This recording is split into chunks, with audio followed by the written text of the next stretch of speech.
परमेश्वर की आशीष कहीं भी कभी भी पाने के लिए इस वीडियो को एक खरगोश की कहानी के माध्यम से शुरुआत करते हैं। जंगल में आग लगने की वजह से एक खरगोश जान बचाते हुए एक गांव में आ पहुंचती है। खरगोश जंगल में आग से अपना जान तो बचा लिया, लेकिन जंगल से गांव तक भागते भागते उसे बहुत ज़ोर से भूख लग जाती है और गांव में उसे कुछ खाने के लिए नहीं मिल पा रहा है। तब खोजते खोजते उसे एक सब्जी की बागान मिल जाती है। खरगोश अपने को बहुत खुशनसीब समझते हुए बगीचे के पास जाती है और जैसे ही खाने के लिए अपना मुंह खोलती है तो उसकी नज़र राइट में पड़ती है। राइट में उस बगीचे का मालिक जाल लेके तैयार खड़ा हुआ है। तब खरगोश चुपचाप से दूसरी ओर लेफ्ट में भागने के लिए रास्ता देखती है तो लेफ्ट में एक लोमड़ी उसका शिकार करने के लिए तैयार है झाड़ियों के पीछे।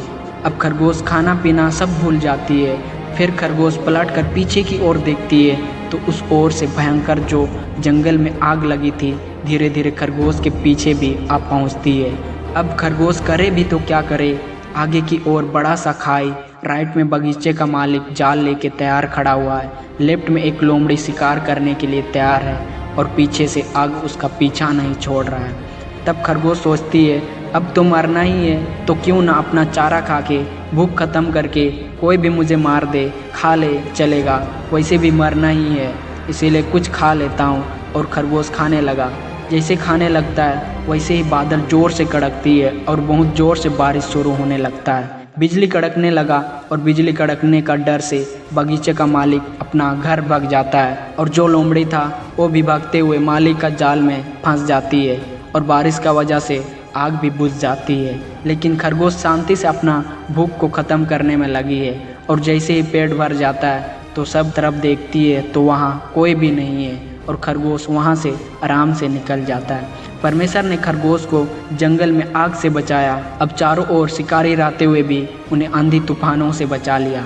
इस कहानी से यह बताना चाहता हूँ कि परमेश्वर जंगल के पशु पक्षियों का रक्षा करता है, आशीष प्रदान करता है। हम तो इंसान हैं, परमेश्वर का संतान, उसने अपने स्वरूप बनाया है, अपने जैसे ज्ञान दिया है, इसीलिए खुद को रक्षा करने के लिए, आशीष पाने के लिए हम लोगों को प्रभु परमेश्वर की आज्ञा अनुसार चलने के लिए कहता है, प्रार्थना करने के लिए कहता है। हम लोगों को कहीं भी कभी भी मुसीबत हो सकती है, संकट आ सकती है, इसीलिए हमेशा परमेश्वर से प्रार्थना करना चाहिए, सच्चाई के साथ जीवन जीना चाहिए ताकि परमेश्वर हम सबों को संकट से बचा सके, कभी मुसीबत न आने दे।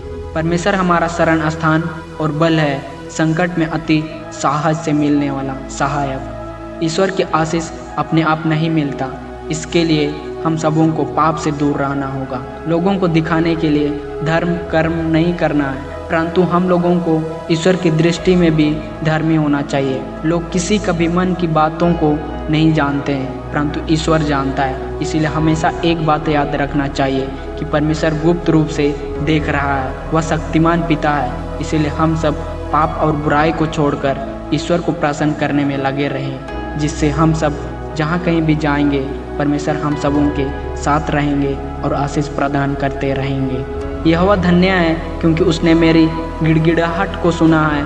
यहोवा मेरा बल और मेरी ढाल है, उस पर भरोसा रखने से मेरे मन को सहायता मिली है। इसीलिए मेरा हृदय प्रफुल्लित है और मैं गीत गाकर उसका धन्यवाद करूँगा। यहोवा तुझे आशीष दे और तेरी रक्षा करे। यहोवा तुझ पर अपना मुँह प्रकाश चमकाए और तुझ पर अनुग्रह करे। यहोवा अपना मुँह तेरी ओर करे और तुझे शांति दे। आमीन।